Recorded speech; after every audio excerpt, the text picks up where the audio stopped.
Good day. My name is Reignuel C, Dampios, and together with me to present the topic psychological disorder will be Jeraldine Boncales and Stephanie Corios, and we are from Group 9. As mentioned earlier, our topic will be psychological disorder. And what is psychological disorder? Psychological disorder is also known as mental disorder. It is a pattern of behavioral or psychological symptoms that impact multiple life areas and uh, create distress for the person experiencing these symptoms. What are the different types of mental disorders?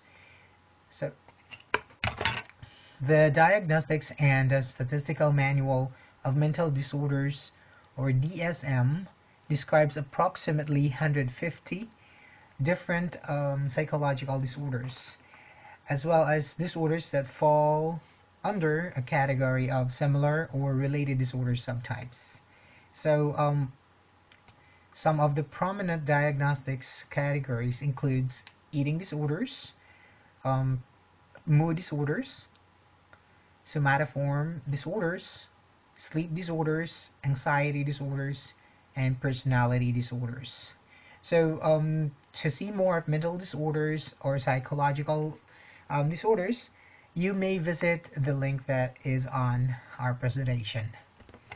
And what is eating disorder? So, eating disorders are actually serious and often fatal illnesses that cause severe disturbances to a person's eating behaviors, and obsession with food, body weight, and shape may also signal of an eating disorders. And there are three common eating disorders, or there are three eating disorders. One is anorexia nervosa, and second is bulimia nervosa, and then third one is binge eating disorders, and all of those three can be associated to each other. First we're going to talk about anorexia nervosa. Anorexia nervosa is an eating disorder characterized by attempts to lose weight to a point of starvation, or towards the point of starvation. A person with anorexia nervosa may exhibit a number of signs and symptoms, the types of severity of which may vary and may be present but not readily apparent. A person with anorexia nervosa sometimes would see themselves fat, or still they're not satisfied with their body or the physique or your physical appearance. An individual suffering from anorexia nervosa may reveal one of several signs and symptoms, such as chronic dieting, despite being hazardously underweight, and then obsession with the calories and fat contents of the food. So before they contain or before they eat, they're going to check first the calories on the food, on the nutrition facts, and on the container of the food that they're going to intake, and or maybe they're going to first determine if this kind of food, especially for meat, if the meat that they're going to consume contains a lot of fats or contains less fats. And also they are engaging in ritualistic eating patterns, such as cutting food into tiny pieces, eating alone, and then or hiding food. Their purpose is that for hiding food, maybe because they don't wanted to get tempted to eat the food, and they eat alone, so that maybe because they don't want also to get tempted to eat more because of the other person is eating more.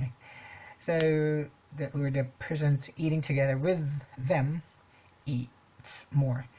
And so cutting foods, that's for cutting foods, maybe they wanted to already be cut it so that they can easily just um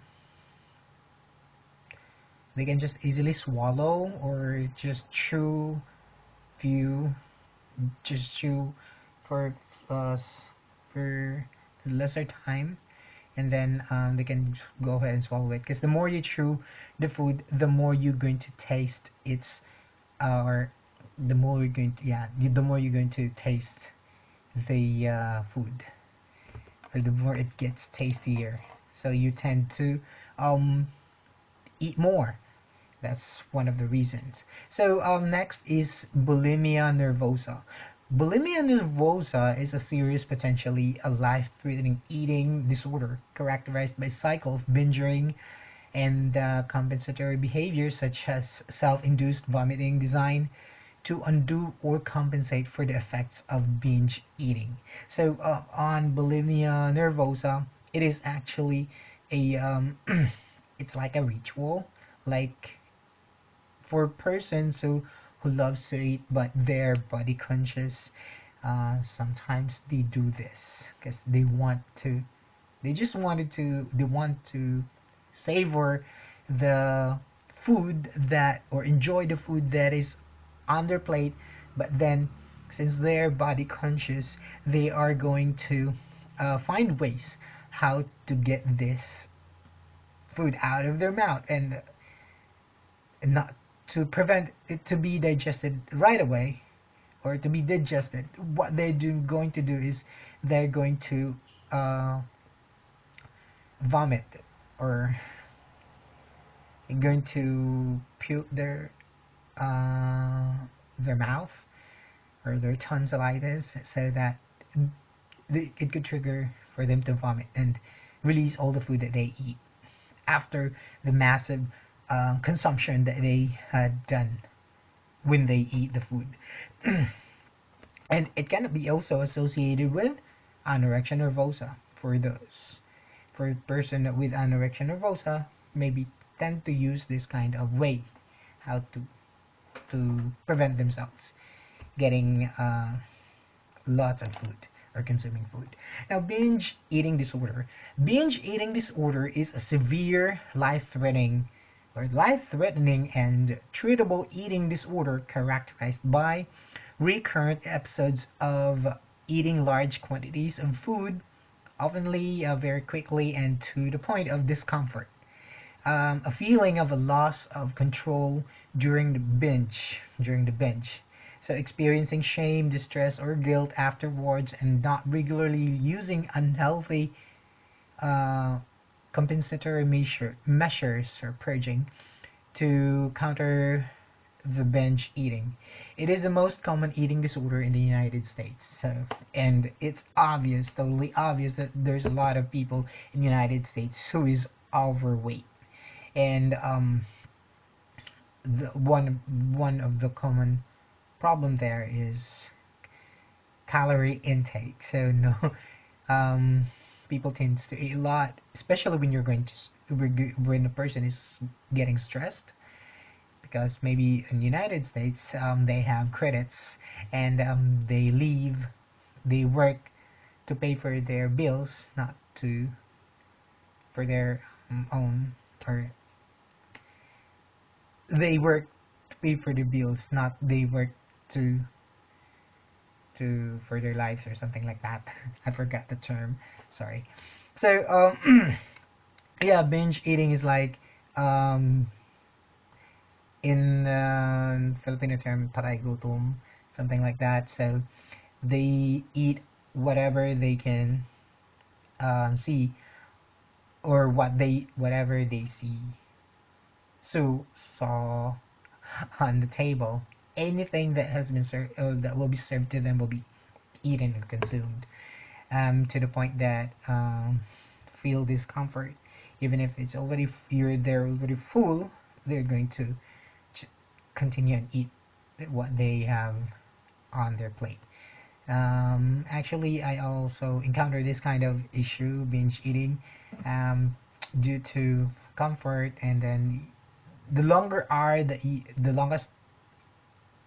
longer are you going to stay fond of your on the table with lots of food, you're going to totally forgot that you need to get up and you have already eaten a lot. You only notice that when you're going to stand up, and then when your stomach already uh, on its relaxed so position. So that time when you're going to stand up, you're going to feel that you're already full, and then it will complicate with your breathing. So you're going to catch your breath because your stomach is already full. And yeah, that's it. So that's all about eating disorder. By the way, for binge eating disorder is formally diagnosed as here are recurrent episodes of binge eating. An episode of binge eating is characterized by both of the following: eating in a discrete period of time, so within any 2 hours period, or an amount of food that is identified larger than what most people would eat in a similar period of time under similar circumstances. Now, a sense of lack of control over eating during the episode, like feeling that one cannot stop eating or control what or how much one is eating. So, aside from eating in one time, or even if they already had consumed or eat after an hour or two, they're going to again eat. So that's one of binge eating. And also binge eating episodes are associated with 3 or more of the following: one, eating much more rapidly than normal. Number 2 is eating until feeling uncomfortably full. That's what I get. I mean, there are some times period or of my life, or maybe there are some times that, or a certain time that I would feel like would like to eat, and then until I get uncomfortably full. Sometimes there are also situations that I don't like to eat at all. Like in a week, I don't want to eat, so I wanted to consume like any um, foods, like sweet foods, or even juice only. That's good for me. But sometimes when binge eating will attack, then every food that is on the table will be consumed, totally be consumed. So, and then the third one is eating large amounts of food and when not feeling physically hungry. So even if you're not hungry, or if this person is not hungry and still going to eat a lot, and that's one sign of or episode of binge eating. And then eating alone because of feeling embarrassed by how much one is eating. Well, that will depend. If this person is a shy type person, then that's all good to do, what they're going to do. But if this person is not a shy type person, then a vulgar one, or maybe liberated or something like that, who is not ashamed of what they're doing, then they can eat anything, anywhere. And then also feeling disgusted with oneself, depressed, or very guilt afterward. So after they consume a lot of things, then they're going to realize, oh my god, what did I do? I've eaten a lot. But you can no longer undo what you did, not unless if you're going to trigger your mouth so that you can vomit. But you consume foods, you love food, so why would like to puke it? I mean, why would like to vomit it? All right, or withdraw it from your stomach. And then marked distress regarding binge eating is present. So the binge eating occurs on average at least once a week for 3 months. Once a week for 3 months.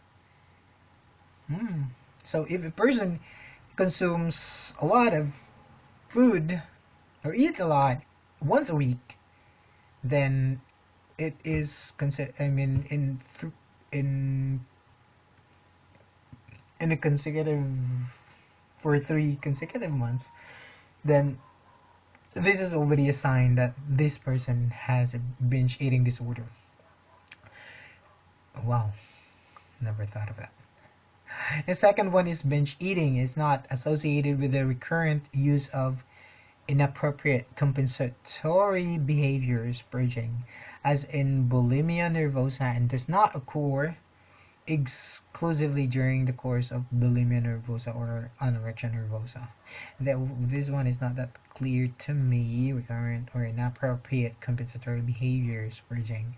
So maybe,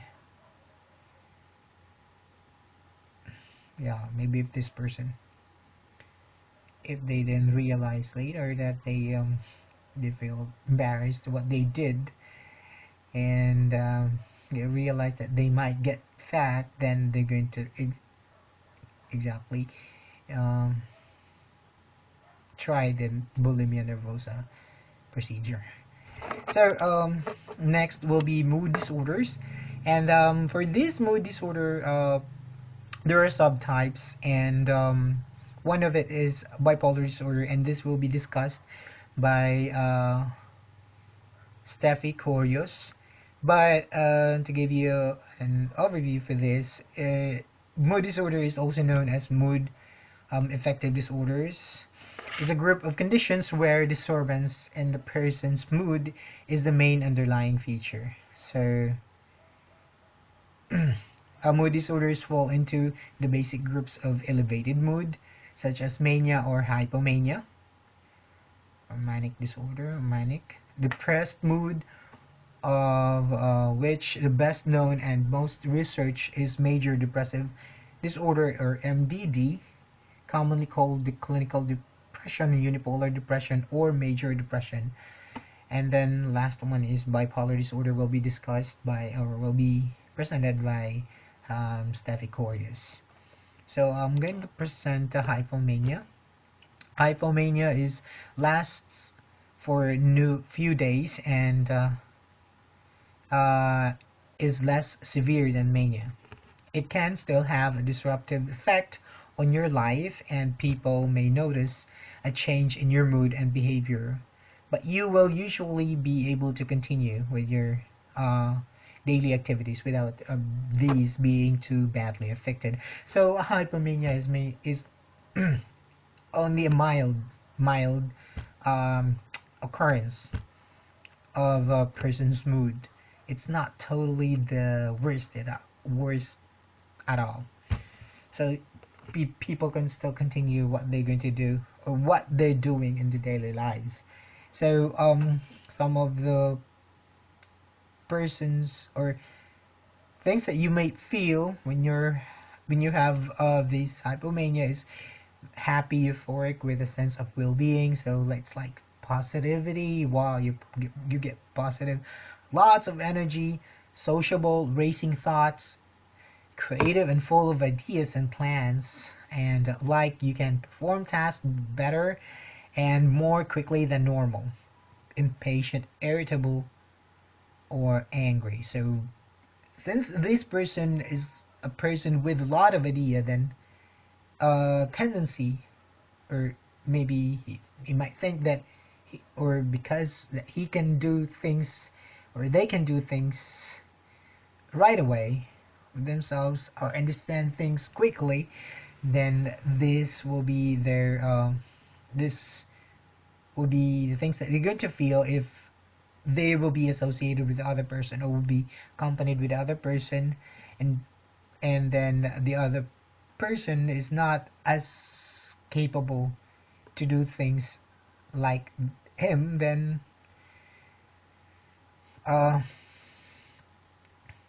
that's what he's going to feel. So if he thinks that people are below his level, then that's what we're going to think. I think so. But sometimes I'm like that. But I'm not. I don't have hypomania. Now, confident with high self-esteem, and I don't have that one. So, confident and high self-esteem, yeah, they can do anything, anywhere, as long as they're doing it in the right way. And attractive, flirtatious, and or with more sexual desire. Black one. I don't have that one. Restless, on edge, and having difficulty relaxing, and that's me. And then heightened senses, color may seem brighter, sound louder, and things more beautiful. So the only the only negative part in this is impatient and irritable or angry. That if they will be mixed with people who is not that competitive as they are, and how they may behave. So more active than usual, taking risks, very friendly, very talkative or writing a lot, sleeping very little, and then signing up for and taking part of lots of activities, but I'm not that one. Taking on extra responsibilities, wearing colorful and extravagant clothes, making lots of jokes and puns, and then finding it hard to stay still, moving around a lot and fidgeting. Well, I don't know. It's that one. And then next one is mania. So mania is the extreme part of the mood. So mania lasts for 2 weeks or more and has severe negative impact on your ability to do your usual day activities, often disrupting or stopping these completely. Severe mania is very serious and often needs to be treated in hospitals. Wow. Okay, symptoms of mania can include any of the symptoms of hypomania listed above, and can also include uncontrollably excited, like you can get your words out fast enough, racing and jumbled thoughts, like you are special and understanding things either other people can't, and that's one. And then believing you are invincible and have special powers, not like that. Very easily distracted and unable to concentrate. Loss of insight, not understanding that your behavior is unusual or that it could cause problems. So, delusions and paranoia, thoughts that other people don't understand or share. Seeing things, hearing things, or feeling things that other people don't. Psychosis. So, this is, yeah, as mentioned, this is the extreme level of being enthusiastic, of high, of full of energy. And you might behave talking a lot and very quickly to the point that others may not be able to understand or interrupt, jumping quickly between unrelated topics. So in a conversation, you're going to talk about one thing and then jump again to another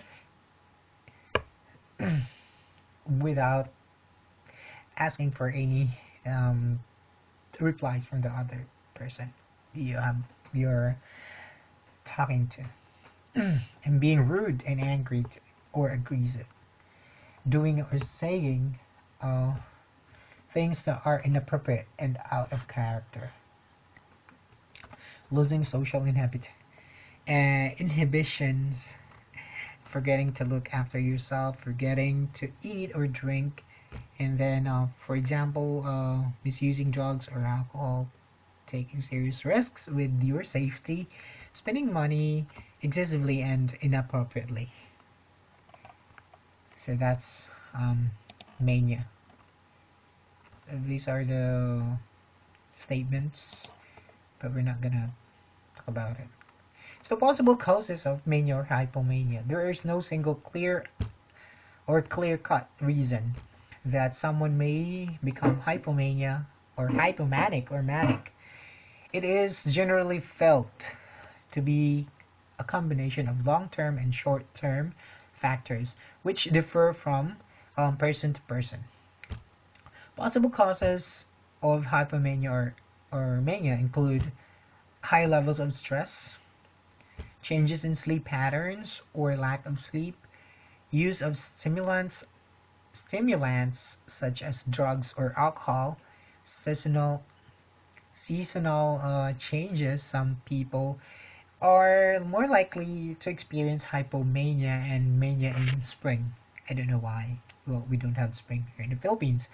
A significant change in your life, maybe moving house or moving from one house to another, and then or maybe uh, yeah, going through a divorce, for example, childbirth for for for ladies. uh, they're encountering postpartum psychosis, which is normal, commonly normal to, or giving birth, mostly some, but there are some that can control that, but there are some that cannot, that needs really attention, or um, moral support, maybe like that. So substance abuse, loss or bereavement. If you lost someone, or they're a, a part of the family or friends, or maybe people close to you that passed away, yeah, that one. Violence, trauma, or abuse. And then also difficult life conditions like employment, poverty, social deprivation, or homelessness. And as a side effect of medication, as a side effect of physical illness or neurological conditions. Family history: if you have a family member who experienced bipolar moods, you are more likely to experience mania or hypomania. Brain chemistry: there is some evidence to suggest that uh, the function of the nerves in the brain could play a role, although this has not been definitively proven. So maybe they have conclusion that maybe it's because of the brain's activities, but it's not yet been proven. So, side effects of physical illness or neurological condition. So, physical illness is thyroid disorders, HIV, AIDS, lupus, encephalitis, muscular disease, dementia, Huntington's disease, brain injury, multiple sclerosis, brain tumors, or stroke. So if you got those physical and neurological illness, possibly there are already shifts of mood, because some parts of your body is already affected, or maybe not working properly, may affect your mood, and also maybe your medications will cause that. So next is depressed mood. What is depressed mood? It is also known, or is also a symptom of some mood disorders such as major depressive disorder or dysthymia.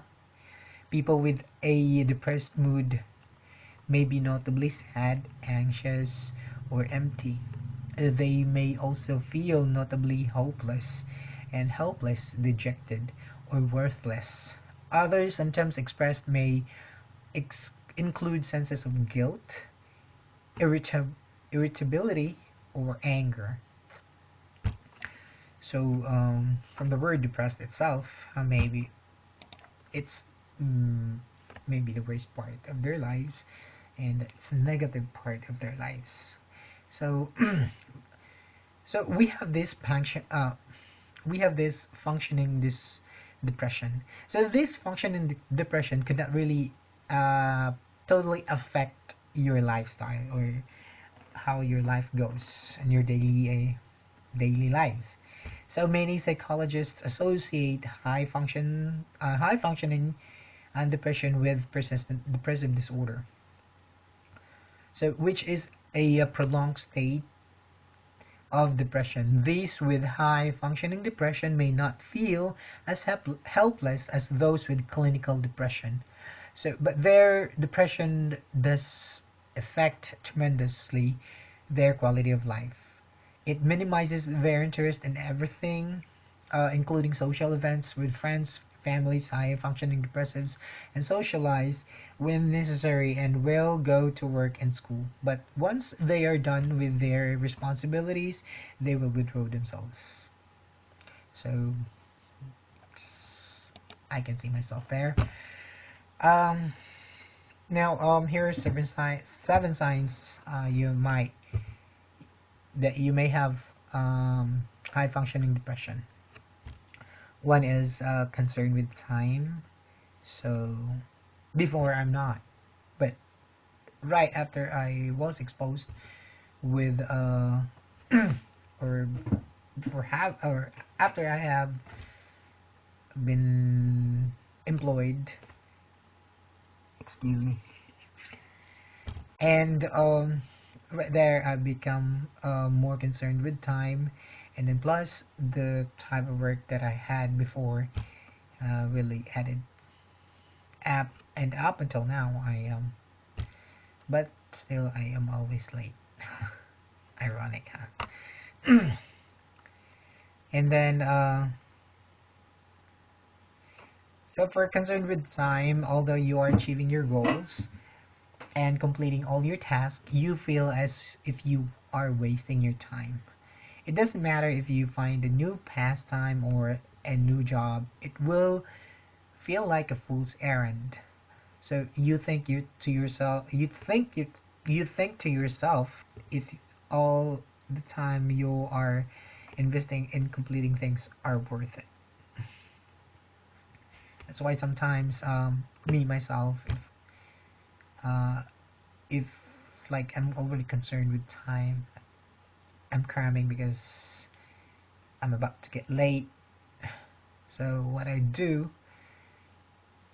instead of getting myself soaked with the anxiety and worry, so I just let myself relax to make sure that once I arrive, I can still do the things that I can do wherever I may be going to, or wherever my destination will be. So constant self-criticism. So you feel like you are not achieving much, therefore you criticize yourself. Your expectations are too high, so you push yourself to the limit, affecting your state of mind. And for example, you may have written a book or got promoted at work and will still think it's not enough. Good thing I'm not like that. There are some times that I criticize myself of like feeling like achieving nothing. That's why I'm going back to school, so that I can I can prove myself that I can do something, or that someday I'm going to achieve a thing. So overthinking, that's what I always do. Thinking too much is a disease, according to Fyodor Dostoevsky. Wow. And it doesn't matter if it's a small or big situation, you will find yourself overthinking. So start not to overthink right now. Because really, after I have read all of these seven signs and seeing myself with this, trying to prevent makaya. So since most you feel misunderstood, since most high function and depressives can maintain a job, house, and deal with their responsibilities, people underestimate how much anguish you are going through, or minimize your feelings simply because you don't like the typical depressive person. So it's like poker face, something like that. That because when you are committed to something, you don't show your weak side, then people would think that you are in the good standing, that they don't see your depressive side, then they're going to assume that you are okay, you're happy. But um, underneath, underneath your mask is the sadness. You feel sadness. Yeah. Always feel sadness from time to time. That's one of the signs as well. And then unhealthy coping strategies. Since you are overworking yourself, you lean towards drugs or alcohol to deal with situation. Many high-functioning depressives turn to these self-destructive habits to clear their mind, and not like that. So maybe out of seven, I have four or five signs, but still it's controllable. Maybe still don't have the yeah, that one, the depression. Excessive pastime. Yeah, excessive pastime. Running along the line of unhealthy coping strategies, you might find yourself constantly gaming or binge watching TV series, among other things. Although these seems fine, the underlying factor here is that you are using these to escape reality. So, yeah. Before I used to play online games, and whenever I am on a virtual world, I forget what is happening outside the world, and I feel like I'm okay. Like I feel like I'm in myself. I can do things that I couldn't do in the real physical world. So I before when when I was playing before, I I play sometimes 24 hours, and then just or 20 hours a day, sleep for 4 hours, and then wake up and then play again, and then do minimal house chores and then play again. Since I was also that time I was permitted to do what things that I wanted to do. So many of us learned that keeping busy kept us at a distance from our feelings, Maureen Brady. Yes, and also one of my ways, if I wanted to speed up things, or I don't want to see, like, if there's a specific day that I wanted to happen right away, what I do is I keep myself busy. I don't look at the time, I don't look at the calendar, I don't mind numbers. All I just wanted to do is, like, if not reading book, sleep. If not sleeping, watch movies. If not watching movies, uh, watch video clips, or maybe anything that could make me busy, so that I can just see and look for the time. Okay, so next to present will be bipolar disorder, and then followed by anxiety.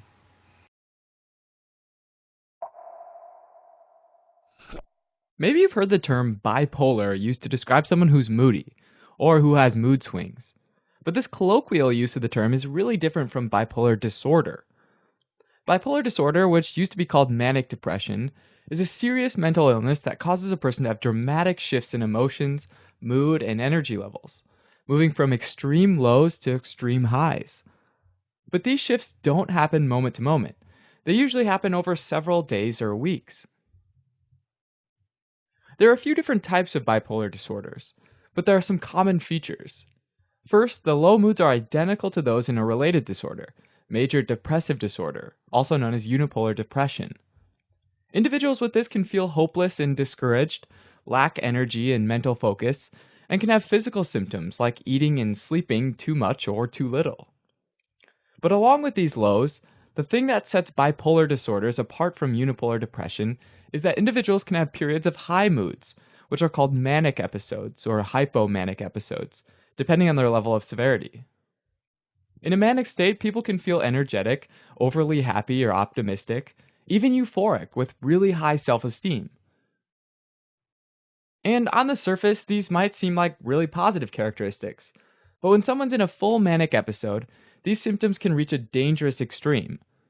A person experiencing mania might invest all of their money in a risky business venture, or they might behave recklessly. Individuals might have pressured speech, where they talk constantly at a rapid-fire pace, or they might have racing thoughts and might feel wired, as if they don't need sleep. Manic episodes can also include delusions of grandeur, like for example, they might believe that they're on a personal mission from God, or that they have some supernatural power. And finally, they might make poor decisions without any regard for later consequences. One way to understand these swings is by charting them on a graph. So let's say that the y-axis is mood, with mania and depression being on the far ends of the axis, and the x-axis is time. The average healthy individual might have normal ups and downs throughout their life, and they might even have some pretty serious lows once in a while, maybe after losing a job or moving to a new place and feeling lonely. An individual with unipolar depression, though, might have normal highs, but they'll probably also have some crushing lows that last for a long period of time and might not even have an obvious trigger. Now, for the bipolar disorders, the first one is called bipolar 1, and these are people that have some major lows that last at least 2 weeks, and then some major highs that last at least a week or require hospitalization. That said, untreated manic episodes can last as long as 3 to 6 months. And even though depression is seen in most cases, it's not actually required for a diagnosis. The second one is called bipolar 2, and this is when a person experiences similar lows and has additional highs called hypomania, which are less severe manic episodes than we see in bipolar 1. To qualify for a diagnosis, these hypomanic states need to last for at least 4 days. Once again, though, these symptoms generally last a few weeks to a few months. Alright, and the third one's called cyclothymia, or sometimes cyclothymic disorder. And these people have milder lows as well as milder highs, or hypomania like you see in bipolar 2. And they cycle back and forth between these two over a period lasting at least 2 years. Sometimes people with bipolar disorder can show other, less common symptoms as well. For example, having what are referred to as mixed episodes, experiencing symptoms of both depression and mania at the same time. Another symptom they might have is rapid cycling, which describes a situation where a person has 4 or more episodes of depression or mania within a given year. Like most mental health conditions, the exact underlying cause of bipolar disorder isn't known, and there's no single bipolar gene that's been identified, but it's thought that there are genetic and environmental factors that play a part. For example, one interesting clue is that people with family members who have bipolar disorders are 10 times more likely to have it themselves. Another clue is that some drugs and medications can trigger manic episodes, like selective serotonin reuptake inhibitors, or SSRIs. It's also worth mentioning that people with bipolar disorder often have other disorders like anxiety disorders, substance abuse disorders, ADHD, and personality disorders as well, making diagnosis and treatment a real challenge. Even though there's no cure for bipolar disorder, identifying and treating individuals is really important, since there's a real danger that the person could harm themselves or even commit suicide. One of the oldest treatments is also one of the most effective treatments, and that's lithium salts. Lithium acts as a mood stabilizer, smoothing out the highs and the lows that they experience. That said, it's much better at treating manic rather than depressive episodes, and so individuals who take it often have to take other medications as well, which can be problematic since some antidepressants, like SSRIs, can trigger manic episodes in people that are predisposed to them. Other treatment options include antipsychotics, anticonvulsants, and benzodiazepines. But many of these, including lithium, have side effects that can be severe and lead to non-adherence, which can be dangerous for the person. Now, unlike certain disorders like unipolar depression, psychological interventions like talk therapy or cognitive behavioral therapy are not particularly effective in treating the manic episodes of bipolar disorder. Having said that, they can still be very helpful tools to help someone with bipolar disorder in general, especially after a manic episode has ended. They can also help the person handle stressful situations that might otherwise lead to a manic episode, thereby helping to prevent a potential manic episode in the first place. Alright, so super fast recap. Bipolar disorder is a mental disorder characterized by depression, periods of lowered mood, as well as mania, periods of a heightened mood. Thanks for watching. You can help support us by donating on Patreon, or subscribing to our channel, or telling your friends about us on social media.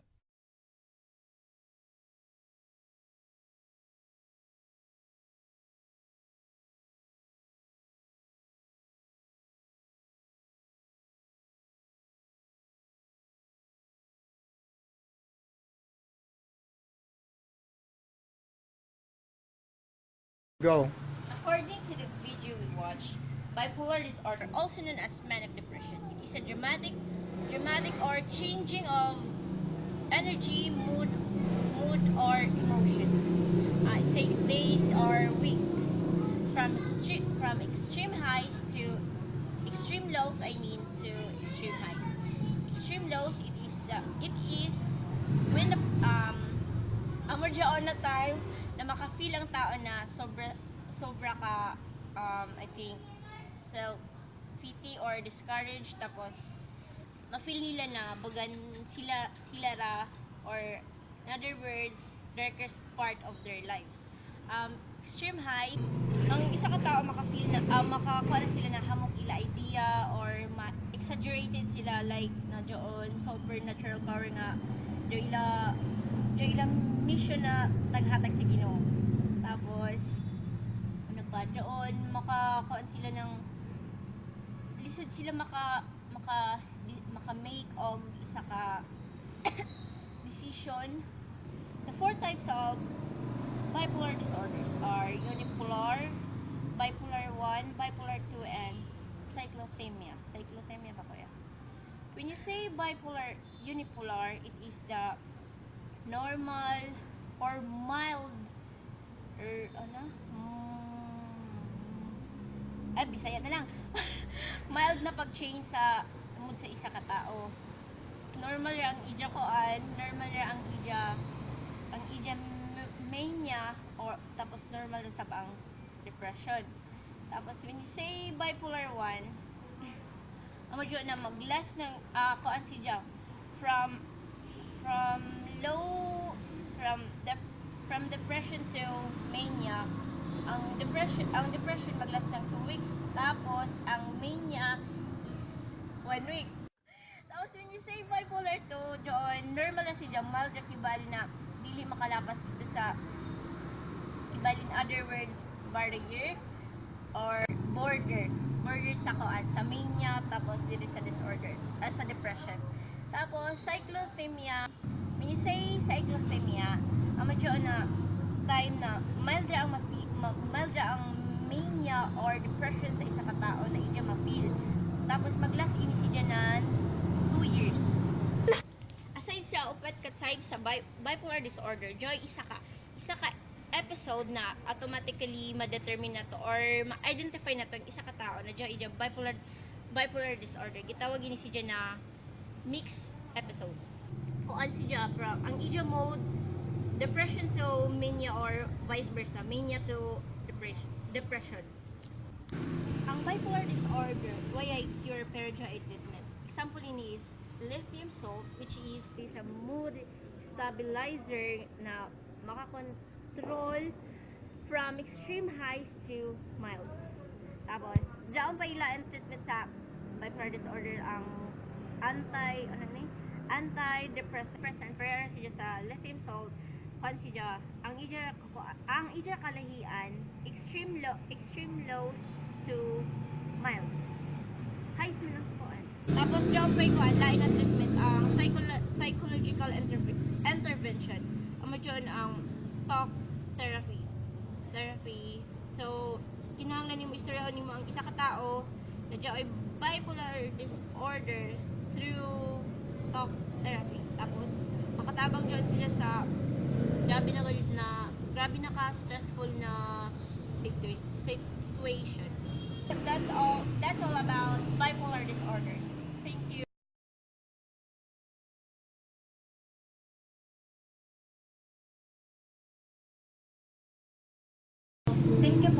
wonderful explanation about bipolar disorders.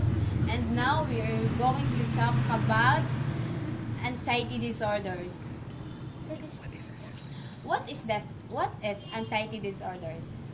Anxiety disorders is uncontrolled fear, nervous and worry about travel or excess things, fear or unlikely of future events, and have anxiety.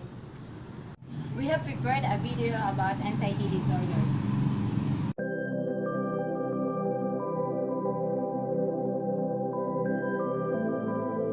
1. GAD, or Generalized Anxiety Disorder.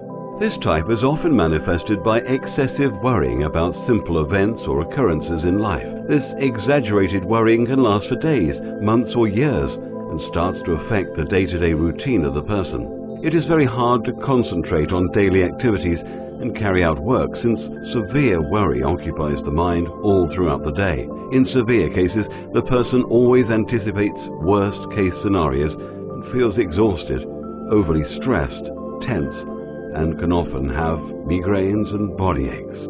2. Panic disorder.